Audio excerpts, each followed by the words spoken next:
Tiago 1, versículo 13 ao versículo 18.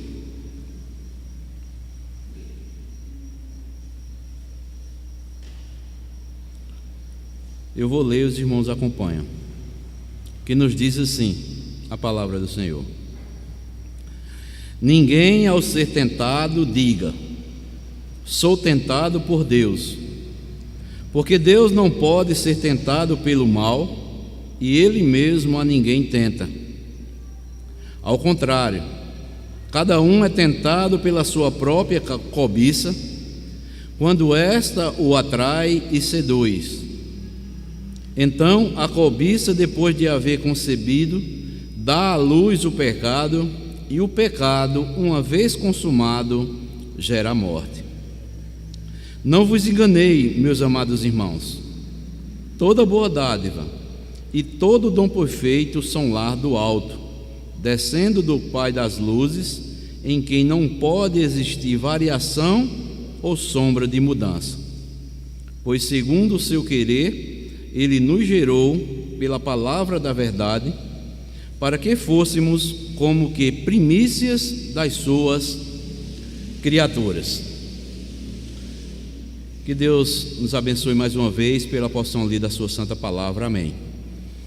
Irmãos, dando continuidade às meditações que temos todas as quartas-feiras, a fé prática, sobre a fé prática, né? Nós veremos hoje a fé prática e as tentações. Aqui nestes versículos que nós acabamos de ler, no capítulo 1, do versículo 13 ao versículo 18, nós enxergamos, amados irmãos, o problema do sofrimento a partir do coração sofredor, que são as tentações. E Tiago, quando fala acerca aqui das tentações, Tiago, ele é simplesmente brilhante. Ele dá uma explicação bem maravilhosa. Tiago aqui, ele vai discorrer sobre o cristão que é aprovado e também, ao mesmo tempo, ele é um cristão prático. É aquele de, além de atravessar as provações com alegria, ele vai vencer as tentações também com louvor. Isto é chamada a fé prática do cristão que foi aprovado ou que é aprovado por Deus. E aqui nós, amados irmãos, precisamos saber também que ser tentado não é pecado. Pecado é ceder à tentação. Existe uma grande diferença entre tentação e pecado. Algumas pessoas confundem essas duas coisas. Tem gente ou pessoas que pensam que o fato de alguém que está sendo tentado, isso já está caracterizado pecado. Mas não é isso que o texto nos ensina. Enquanto uma pessoa está resistindo à tentação, ainda não houve pecado, ou seja, a tentação não foi abraçada e o pecado não foi consumado. E aqui é uma pura verdade, que nesse estágio que nós estamos resistindo à tentação, é claro que pode ocorrer um grande conflito, e isto faz parte do processo de santificação pelo qual nós estamos todos os dias nos santificando e nos purificando, tirando tudo aquilo que não presta de nossas vidas. E é sobre esta verdade que eu quero compartilhar com os irmãos nesta noite. Há pelo menos 3 lições que eu quero aqui compartilhar com todos os amados irmãos que estão aqui na igreja e também aqueles que estão nos ouvindo pelas redes sociais. Então, são 3 lições que eu quero destacar nesta noite. Primeiro, a fonte da tentação, o mecanismo da tentação, como é que ela trabalha, não é? E como resistir à tentação. Então vejamos em primeiro lugar a fonte da tentação. Tiago, capítulo 1 aí, o versículo 13 e o versículo 17. Tiago diz assim: ninguém ao ser tentado diga: sou tentado por Deus, porque Deus não pode ser tentado pelo mal, e Ele mesmo a ninguém tenta. Versículo 17: toda boa dádiva e todo dom perfeito são lá do alto, descendo do Pai das luzes, em que não pode existir variação ou sombra de mudança. Então, amados irmãos, por que nós pecamos? De onde vêm as tentações, que são os desejos e muitas vezes comportamentos maldosos que desagradam a Deus? Tiago aqui, ele é bem claro, ele é bem prático. Ele deixa claro que a culpa pelas tentações, que são os nossos desejos, os comportamentos pecaminosos, e pelo pecado, não é de Deus. Aí o versículo 13, ele é bem claro. Deus não é o autor do pecado. Nunca teve, nem tem intenção de fazer com que nós venhamos pecar, de nos fazer com que nós venhamos agir de forma maldosa ou pecaminosa. Tiago também infere aqui no texto que a culpa pelos nossos pecados e pela destruição que ele nos causa não podem ser atribuído às pessoas ou aos acontecimentos ou às circunstâncias. Aqui no versículo 14 e o versículo 15, veja o que é que Tiago diz. Ao contrário, cada um é tentado pela sua própria cobiça, quando esta o atrai e seduz. Então, a cobiça, depois de haver concebido, dá à luz o pecado, e o pecado, uma vez consumado, gera a morte. Amados irmãos, muitas vezes nós culpamos as pessoas, atribuímos aos acontecimentos ou às circunstâncias que nos rodeiam, tentando assim justificar os nossos pecados. Geralmente, quando sofremos consequências por alguma atitude, ou nós somos dominados por um desejo descontrolado, em que agimos de forma contrária, contrariando a lógica, a moral ou o senso comum, nós colocamos a culpa fora de nós. Nós não assumimos a culpa. Quem é, amados irmãos, que nunca se desculpou no outro? Muitas vezes também até em Deus ou nas circunstâncias. Quando cede uma tentação, quando cai em pecado, às vezes nós temos tendência de culpar o outro, as circunstâncias, e às vezes nós culpamos até Deus. Muitas vezes podemos dizer que a culpa é de Deus, e muitas pessoas dizem assim: Ele me fez assim, Ele permitiu tudo isso, Foi Deus que me fez assim. Às vezes nós atribuímos a culpa dos nossos pecados, quando nós cedemos às tentações, culpamos também o contexto social ou as circunstâncias desfavoráveis que estão ao nosso redor.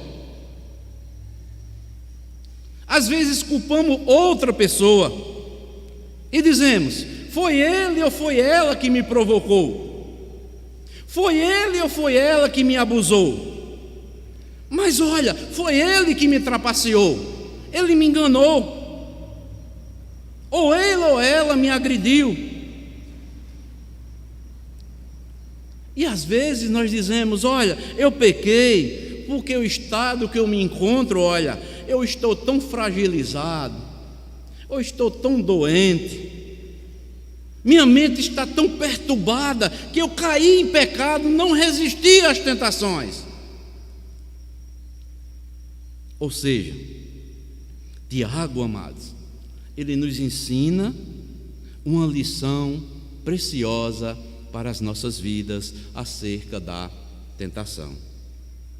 A fonte da tentação, ou que nos leva a pecar, ou desejar pecar, o que nos faz cometer os piores tipos de maldade, os desvios muitas vezes da conduta que nós não devemos nos conduzir de tal forma, é a má inclinação dos nossos corações. A fonte da tentação não é Deus. Tiago, aqui no versículo 13, ele é bem claro: ninguém, ao ser tentado, diga: sou tentado por Deus, porque Deus não pode ser tentado pelo mal, e Ele mesmo a ninguém tenta. Então, amados irmãos, há uma grande diferença entre ser provado e ser tentado. Deus nos prova, é para nós acertarmos, mas a tentação é o contrário. As tentações vêm para nós errarmos o alvo. Provação e tentação são totalmente diferentes. Então, amados irmãos, vejamos uma coisa interessante: a maldade não faz parte do caráter de Deus. Ele não nos tenta para nós praticarmos o mal, como nós lemos aí no versículo 17: o seu bom caráter só prova dádiva e perfeição. Está aí no versículo 17: toda boa dádiva, tudo que é bom e todo dom perfeito são lá do alto, desce do Pai das luzes, em que não pode existir variação ou sombra de mudança. Deus é imutável, Deus não muda em seu ser, Ele é santo, Ele é bondoso, Ele é perfeito. Ele só faz o que é bom. Então, amados, se há uma coisa que há dentro dos nossos corações que nós devemos crer, segundo Tiago, é que a nossa má inclinação dos nossos corações é que nos leva a pecar ou desejar pecar, e muitas vezes nos faz cometer os piores tipos de maldade. Por isso, amados irmãos, esta má inclinação faz parte da nossa velha natureza. A recomendação de Paulo, que ele faz lá em Colossenses capítulo 3, é que nós devemos o quê? Mortificar a nossa velha natureza. Se nós não mortificarmos a nossa velha natureza diariamente, amados irmãos, quando formos tentados, como nós vamos ver aqui, é inevitável nós não sermos tentados, porque nós somos pecadores. Se não mortificarmos a nossa velha natureza, nós vamos ceder às tentações e vamos cair em pecado. A fonte da tentação é a nossa má inclinação que ainda existe dentro de nós. E segundo Paulo, nós devemos mortificar essa velha inclinação, essa velha natureza. Não alimente. Se você alimentar essa velha natureza, ela vai vir com toda a força. Mas não alimente. Mate ela, mortifique ela, para que o velho homem não venha com toda a força dentro de você. É isso, irmãos. A fonte da tentação está dentro de nós. Nós somos pecadores. Por isso é que nós somos tentados.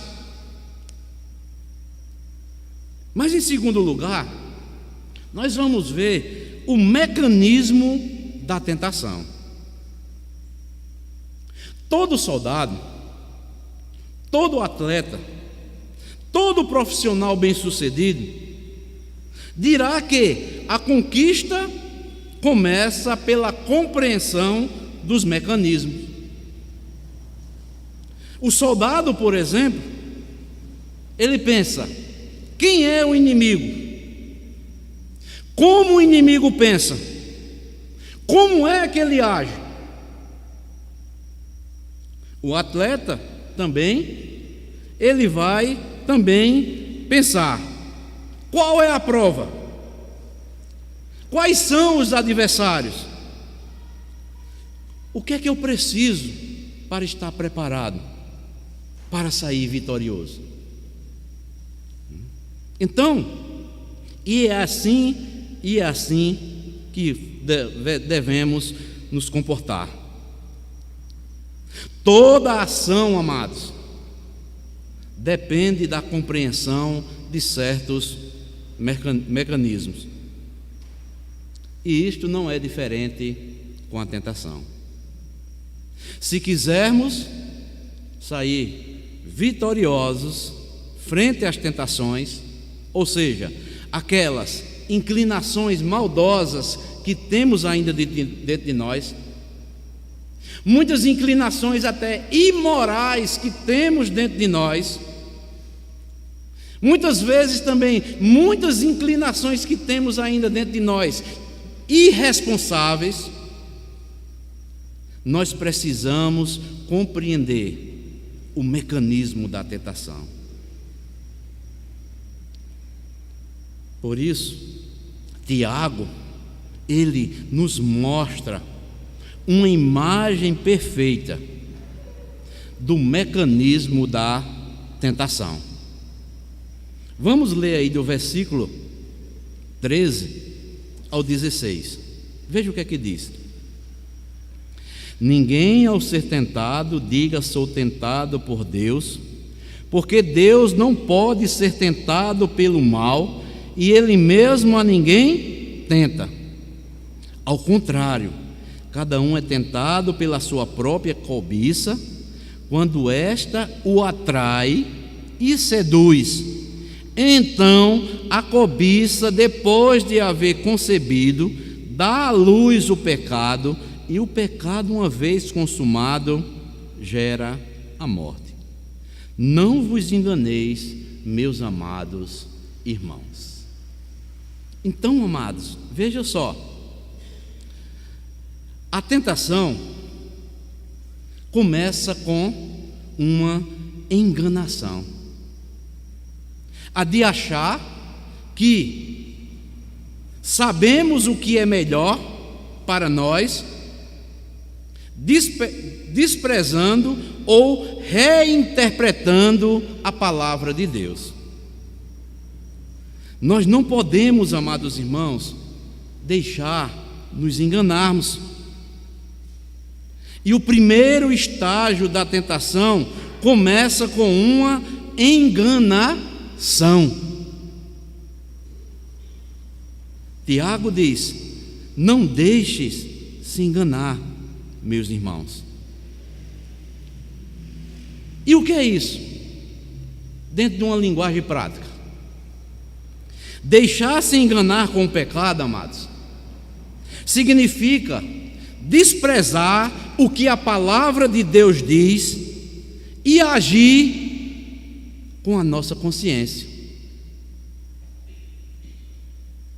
Mais ou menos assim: eu sei o que é melhor para mim, eu não preciso da instrução da palavra de Deus, eu posso vencer a tentação sozinho ou sozinho. Amados irmãos, o pecado, ele nos engana, ele nos ilude, ao querer redefinir o que Deus já definiu, ao desprezar o que Deus disse e tentar relativizar a verdade de Deus. Às vezes, amados irmãos, nós não tropeçamos nas grandes coisas, são nas menores coisas que nós cedemos às tentações.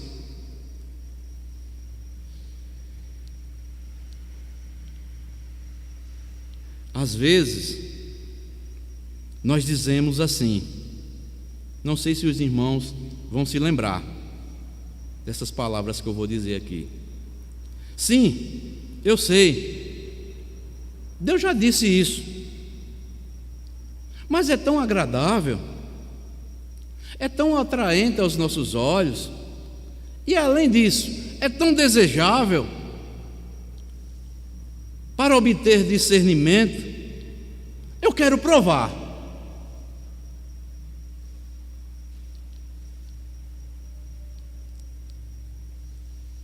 E como foi que aconteceu isso? Aconteceu isso com os nossos pais lá no Éden.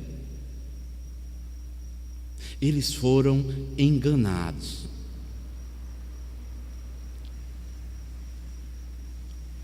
Então, a tentação, ele tem 5 estágios.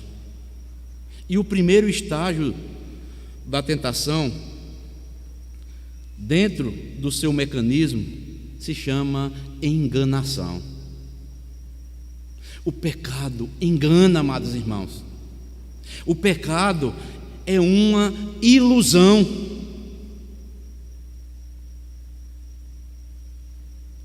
O pecado é agradável aos nossos olhos. Não se iluda. O pecado, ele é atraente aos nossos olhos. O pecado é desejável.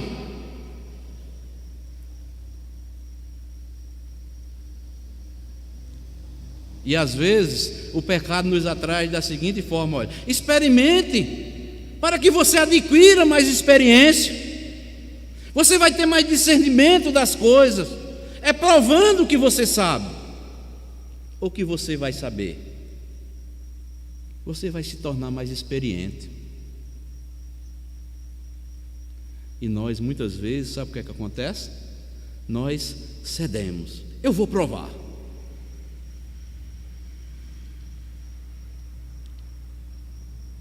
E isso, quando acontece, nós somos iludidos, nós somos enganados pelo pecado. Não vos enganeis, meus amados irmãos. Não se engane com o pecado.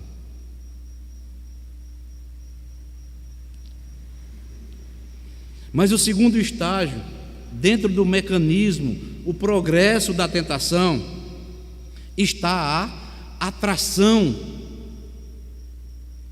E o pecado é atraente. Versículo 14, olha o que é que diz: ao contrário, cada um é tentado pela sua própria cobiça, quando esta o atrai e seduz. Então, é um processo.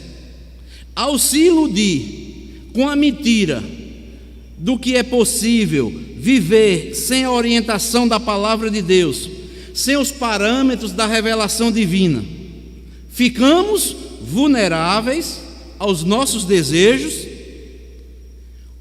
e somos arrastados, fisgados pela atração, pela sedução do pecado.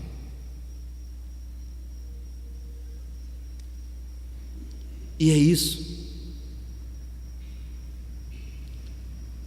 Geralmente, alguém que é atraído ou é fisgado não vive por uma verdade, vive por sentimentos. E esse sentimento chama o sentimento da atração. Eu senti no meu coração que eu devo fazer isso, mas a palavra de Deus já está dizendo que não é para você fazer. Não faça, que você vai ser enganado pelo pecado.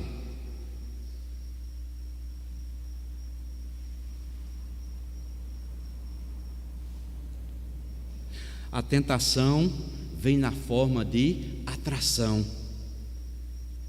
Ele atrai, ele seduz. E se há, amados irmãos, uma coisa dentro de nós que está envolvida em todos os nossos pecados, isso se chama cobiça. Nós somos cobiçosos por natureza. Cobiçamos ter mais, cobiçamos querer ser maior ou melhor do que os outros, cobiçamos a esposa do próximo, o esposo do próximo. Isso se chama cobiça. Se nós não vigiarmos, nós seremos atraídos, nós seremos seduzidos e cairemos no engano do pecado.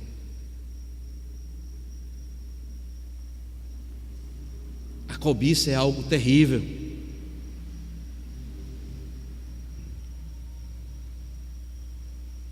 Se nós não soubermos controlar, nós vamos pecar.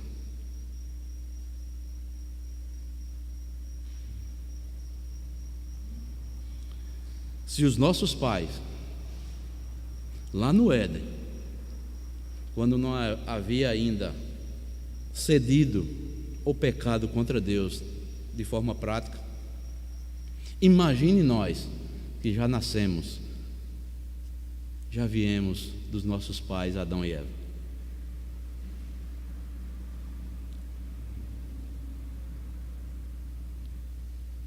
Segundo estágio da tentação, vem na forma de atração.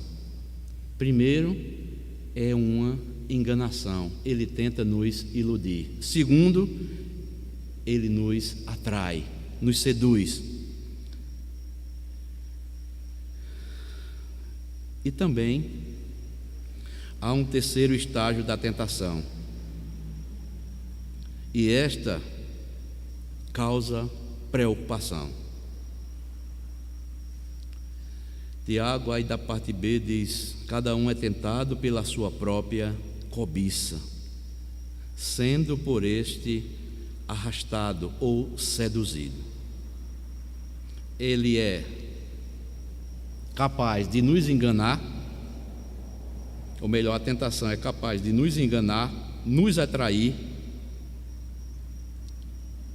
e a todo custo vem aquele desejo: eu quero ter, eu quero provar, eu quero experimentar.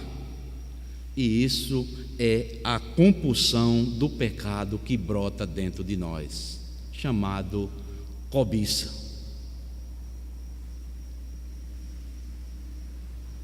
A sedução é algo terrível. Amados irmãos, amadas irmãs, não é à toa que a mídia aí, para dar audiência, nós podemos ver na internet, nos meios de comunicação aí, no geral, sempre bota algo sedutor para atrair, porque está dentro do ser humano. Ele gosta.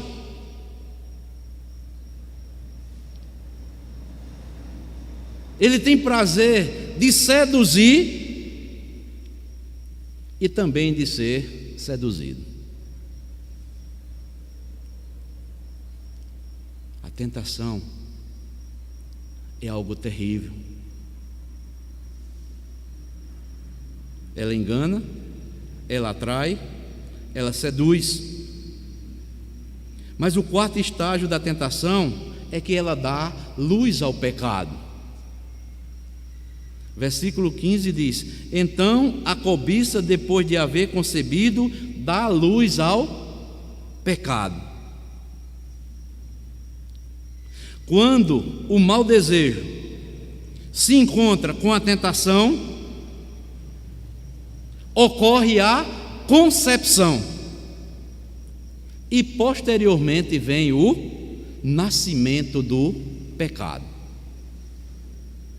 Mau desejo se encontra com a tentação, vem a concepção e posteriormente vem o nascimento do pecado.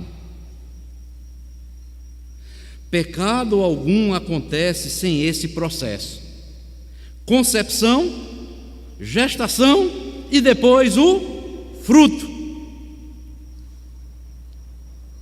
Alguns levam tempo mais do que outros, mas a maioria acontece instantaneamente, até no pensar.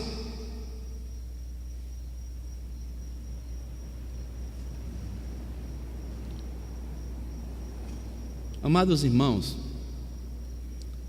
vamos ser verdadeiros. Algo que muitas vezes nós vemos nos meios de comunicação, você sem querer ver, você não está nem esperando aquilo acontecer, de repente aparece na sua frente, lhe seduz. Como é que você se sente?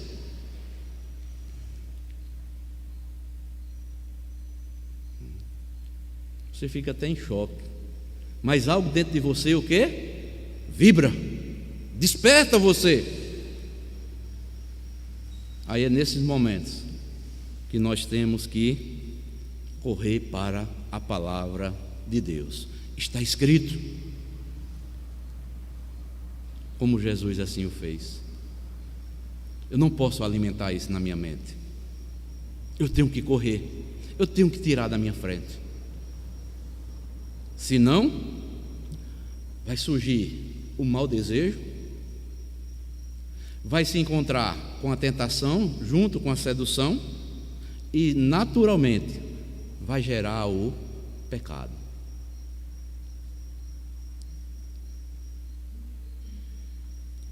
E por último, o último estágio da tentação, ele só traz destruição. E após o pecado consumado, gera morte. O fruto do pecado não pode ser outro senão a morte, que é tentar nos destruir. A coisa é tão séria que Tiago adverte: meus amados irmãos, não se deixem enganar. Não se engane com o pecado, não se engane com a tentação. Compreendam como a tentação vem, o mecanismo da tentação. Ela vem tentando, primeiramente, nos iludir, para nos enganar. Segundo, ela vem nos atraindo. Terceiro, nos seduzindo. Como eu mostrei aqui, vem um mau desejo dentro de nós, se encontra com a tentação e vai gerar o pecado. E o pecado, o salário do pecado vai ser a morte.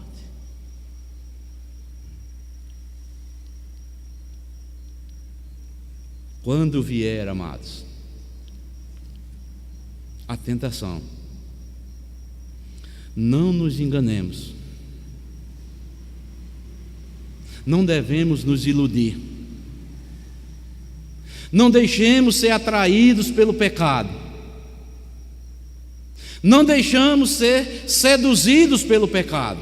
Se deixarmos, amados irmãos, pode ficar certo, vai vir o pecado. Não tem outra forma. É a palavra de Deus que está dizendo.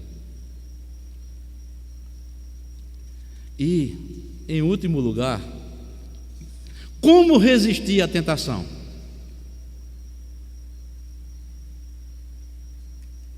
Como nós vimos, de que adianta saber a fonte?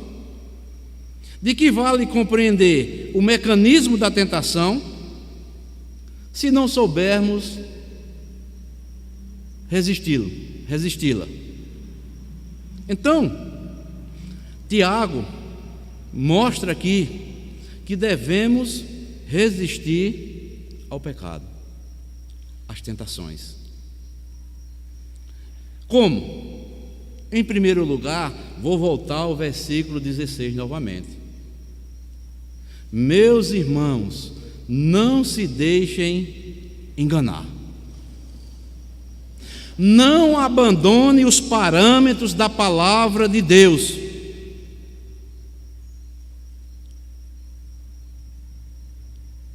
Ouça o que a palavra de Deus nos ensina. E há um texto aqui que eu separei, a parte aqui de Tiago. Abram aí, carta aos Hebreus, antes de Tiago aí. Capítulo 3.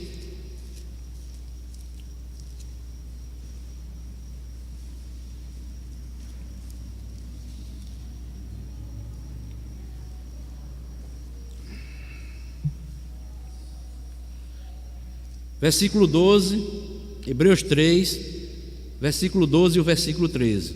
Diz assim: tende cuidado, irmãos, jamais aconteça haver em qualquer de vós perverso coração de incredulidade que vos afaste do Deus vivo.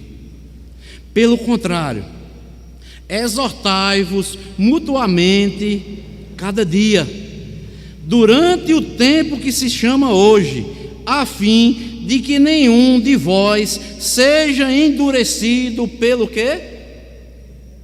Engano do pecado. Eu acho maravilhoso esse texto, amados irmãos. Cuidado, irmãos, para que nenhum de vocês tenha o coração perverso. Tem outra versão que diz isso: incrédulo, que se afaste do Deus vivo. Ao contrário, olha o que ele vai dizer: encorajem uns aos outros todos os dias, durante o tempo que se chama hoje, é o presente, de modo que nenhum de vocês seja endurecido pelo engano do pecado. Irmãos, em outras palavras aqui, o autor aqui está dizendo, sabe o quê? Nós precisamos da palavra de Deus para nos exortar. Nós precisamos da comunhão da igreja para nós nos encorajarmos uns aos outros, estarmos atentos uns para com os outros, para que o pecado não venha endurecer os nossos corações e sejamos o quê? Enganados pelo pecado.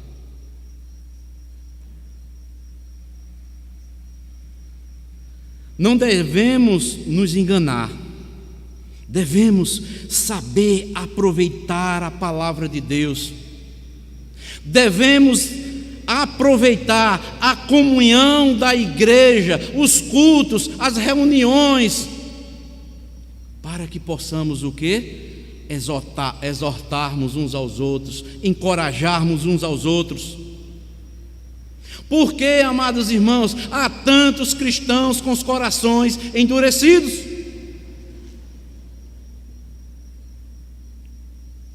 deixaram a prática que nunca deveriam ter deixado.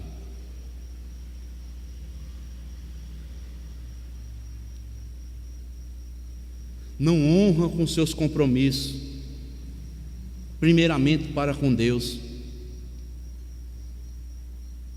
Amados irmãos, nos nossos dias é algo de partir o coração.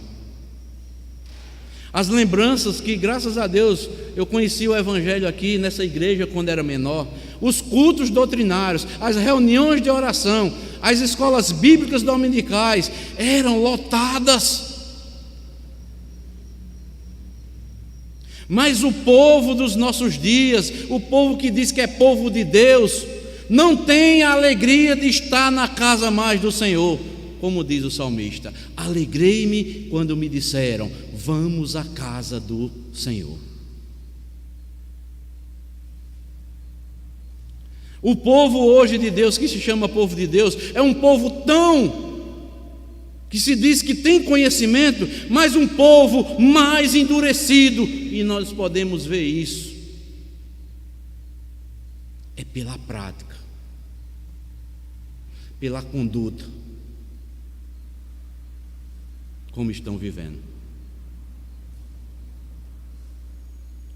A igreja fica clamando, vamos orar a Deus para que Deus mande um avivamento, mas o povo não vem orar.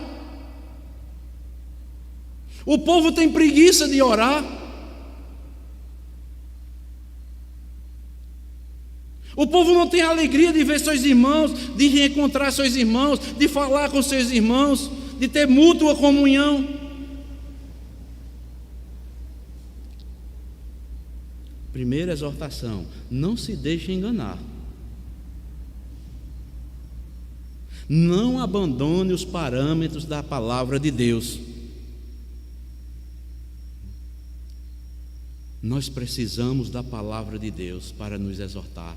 Nós precisamos da comunhão da igreja para nos encorajar.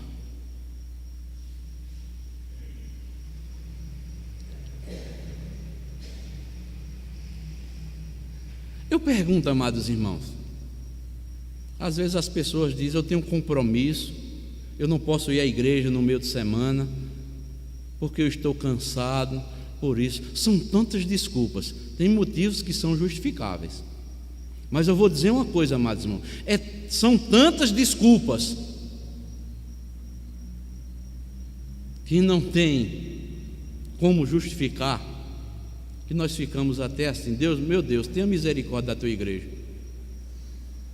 Onde está o povo de Deus nesta noite? Será que todos estão trabalhando? Será que todos estão orando, estão bem orando em casa? Não estão não, irmãos. Estão não. Pode ser que alguns estejam orando, outros estejam trabalhando. Isso é justificável. Estão enfermos, ou alguns até trabalhando. Mas muito, eu digo, a maioria, amados irmãos,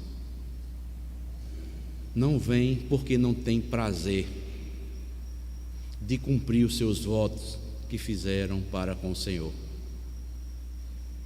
O Salmo 116 que nós lemos: que darei ao Senhor por todos os seus benefícios que Ele tem feito para comigo?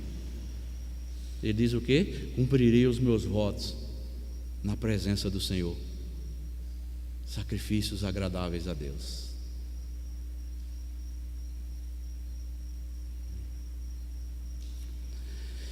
Não nos deixemos enganar. Eu li certa vez um artigo de Spurgeon. Ele disse, na época de Spurgeon, ele disse: há muitos cristãos que pegam suas Bíblias, colocam na prateleira lá, fica a semana toda a Bíblia lá. No final de semana, por um desencargo de consciência, pegam sua Bíblia empoeirada, onde pode ser escrito na própria poeira que está na Bíblia: condenados.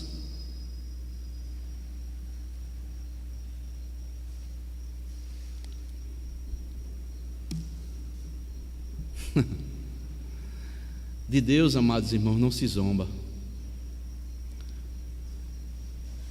Não nos deixemos enganar, amados irmãos. Para resistirmos às tentações, não nos deixemos enganar. Segundo, não duvidemos do amor de Deus. Está aí no versículo 17. Toda boa dádiva, todo dom perfeito, são lá do alto descendo dos pais das luzes, em que não pode existir variação ou sombra de mudança. O que é que Tiago está dizendo aqui?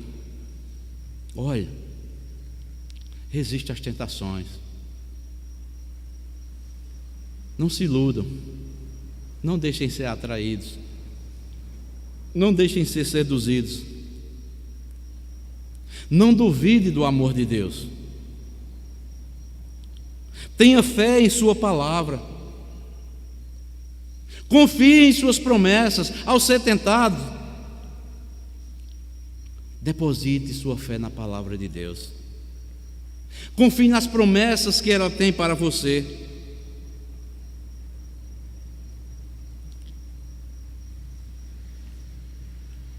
Sabe por que Tiago está dizendo isso? Quando nós duvidamos da boa dádiva de Deus, do dom perfeito de Deus, quanto muitos às vezes até desconfiam de Deus, acusam Deus, abandonam Deus, esses ficam vulneráveis ao pecado.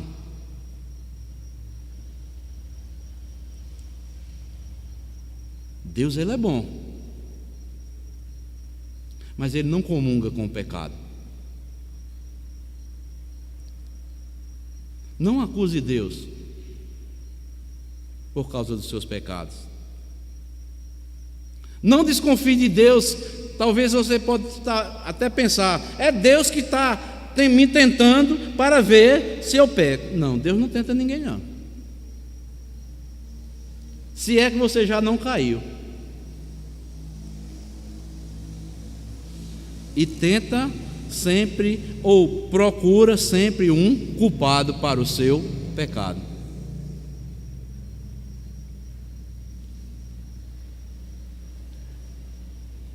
E para resistirmos à tentação, em terceiro e último lugar, não haja como um descrente.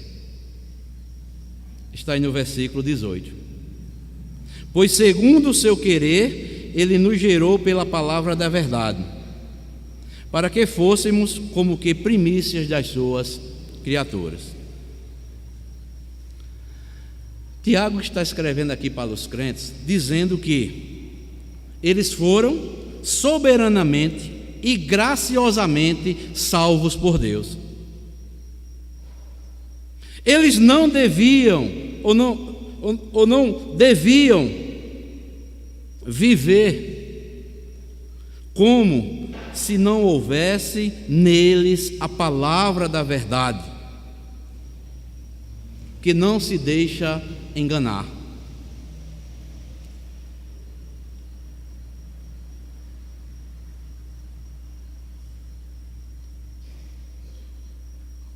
O cristão deve resistir sempre ao progresso da tentação.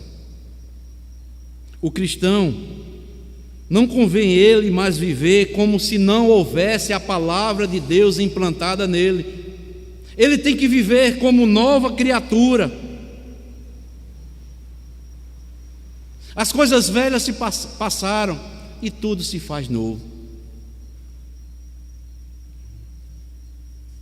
Há tantas coisas, amados irmãos, que nós vemos no seio da igreja, que não há mudança em nada. As pessoas chegam para a igreja, se batizam na igreja, confessam Cristo como Senhor e Salvador, e não vemos mudança nenhuma. Está errado. Alguma coisa está errada. Se Deus não foi capaz de mudar a inclinação, o comportamento dele ou dela,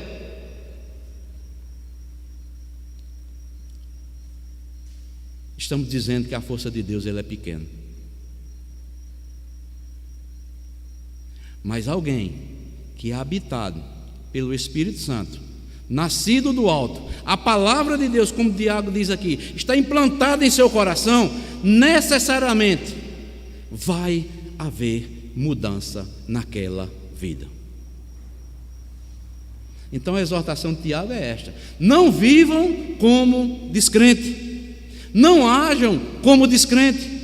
A palavra em vós foi implantada, você conhece. O Espírito Santo vai lembrar de todas as palavras que Jesus Cristo ensinou. Agora, se você não é nascido novo, você vai continuar sendo endurecido pelo pecado, pelo engano do pecado.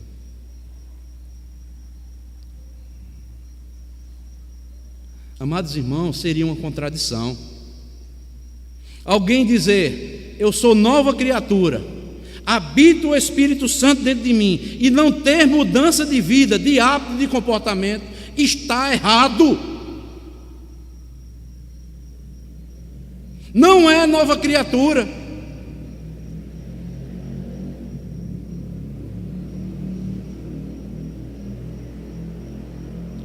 Eu estava meditando aqui nessa mensagem desta noite, estava lembrando de quê? Do endemoniado gadareno. A transformação quando teve o encontro com Jesus. Andava como louco. Todos temiam a ele. Mas depois teve um encontro com Jesus. O que foi que aconteceu? Ficou de sã consciência, vestido, e ainda disse: Senhor, eu quero ir contigo. Quem é nascido de Deus, amados irmãos, quem é nova criatura, ele tem prazer de estar ao lado de Cristo, em comunhão com Cristo, em comunhão com a sua noiva, que é a igreja. Ele tem prazer de falar da palavra de Deus, ele tem prazer de testemunhar. E Jesus disse: não, eu sei que você quer ir comigo, volte para os da sua casa e diga todas as coisas, ou quem fez a obra na sua vida. Vá lá. Cristãos que têm vergonha até de andar com Bíblia, cristão que tem vergonha de recitar a palavra de Deus, cristão que fica se omitindo nos lugares aí da sociedade. Quando alguém pergunta: você é crente? Eu sou crente, lavado e remido pelo sangue de Jesus. Não tenha vergonha não. Os cristãos dos nossos dias são tão bem informados que envergonham muitas vezes o Evangelho. Fala de todos os assuntos. Fala de política, de futebol, de emprego, de universidade, de tantas as coisas, mas não falam de Jesus. Sai semana, entra semana e não conversa de Jesus com ninguém.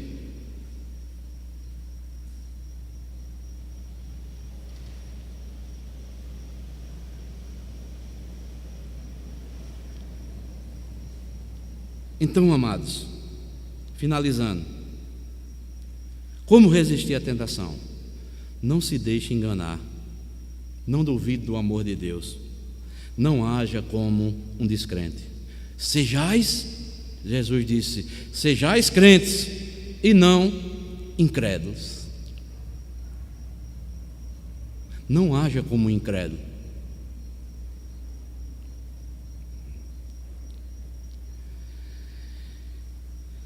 A tentação é um problema provocado por nós e não por Deus.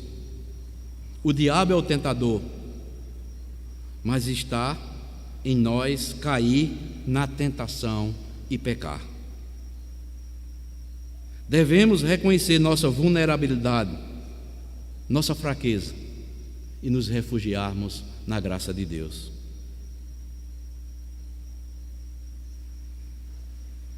Por isso, precisamos buscar forças no único que foi tentado, mas que nunca pecou. Está em Hebreus aqui, capítulo 4, eu vou ler para os irmãos para concluir. Que diz assim: tendo, pois, Jesus, o Filho de Deus, como grande sumo sacerdote que penetrou os céus, conservemos firmes a nossa confissão, porque não temos um sumo sacerdote que não possa compadecer-se das nossas fraquezas. Antes, foi ele tentado em todas as coisas à nossa semelhança, mas sem pecado. Acheguemo-nos, portanto, confiadamente junto ao trono da graça, a fim de recebermos misericórdia e acharmos graça para socorro em ocasião oportuna. Nas horas das tentações, ao sermos tentados. Por isso que é necessário agirmos como cristãos, porque a palavra de Deus já está implantada em nós. Estarmos em comunhão com Cristo, estarmos em comunhão com a igreja, para que em tempo oportuno venha o socorro da parte do Senhor Jesus Cristo.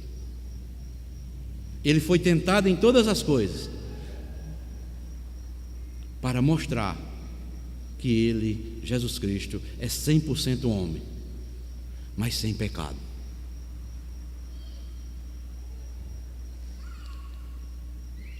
Alimentemo-nos da palavra de Deus,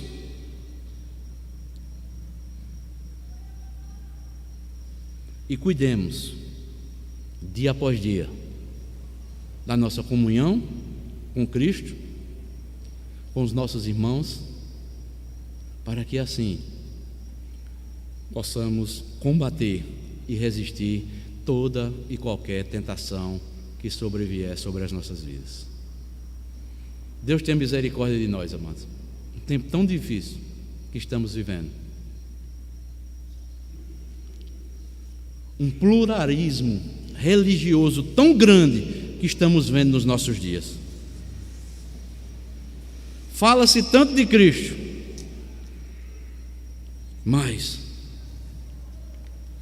muitas das vezes ocorre escândalos, vergonhas e tantas coisas acontecem nestes que divulgam nas mídias sociais.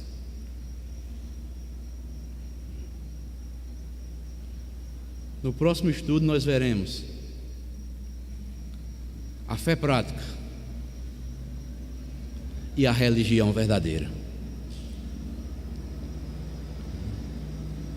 Que Deus nos ajude, que Deus nos fortaleça e nos dê ânimo para vivermos dias e dias difíceis que teremos que enfrentar daqui por diante.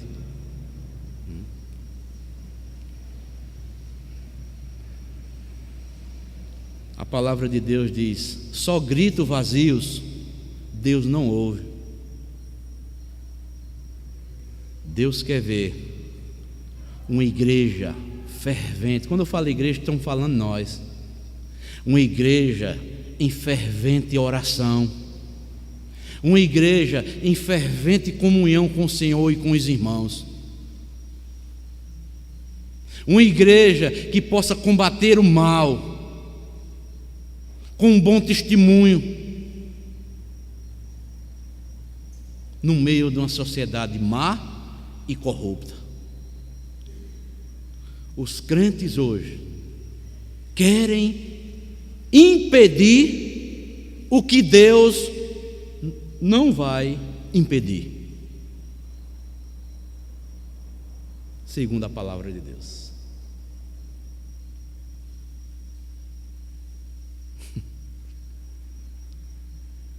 Se a Bíblia diz que o amor de quase todos esfriará, é porque vai acontecer. O mal vai se multiplicar, é porque vai se multiplicar. Felizes são aqueles que têm a palavra de Deus implantada dentro dos seus corações.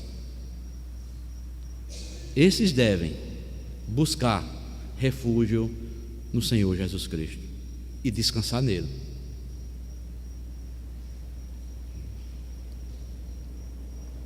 Tivemos aí o pleito eleitoral domingo. Os cristãos estão agoniados, Deus já sabe quem vai ser o eleito.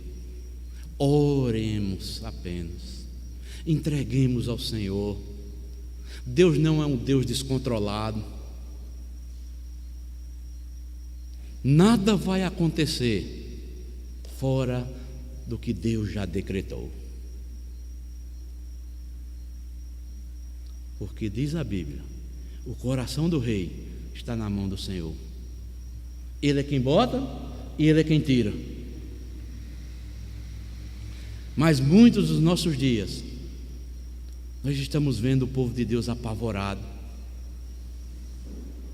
Queremos um rei, onde Deus, Ele é o nosso rei. Ele é quem nos governa.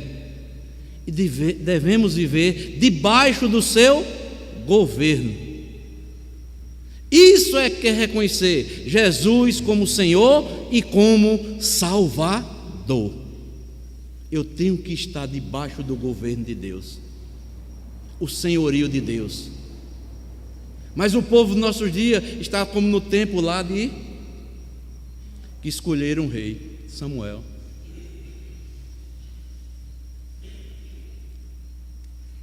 E esquecendo-se de Deus. Onde era para a igreja estar cheia, orando, suplicando a Deus por aquele que há de governar o nosso país por mais 4 anos. Onde é que estão os crentes para orar, para interceder pelas autoridades constituídas?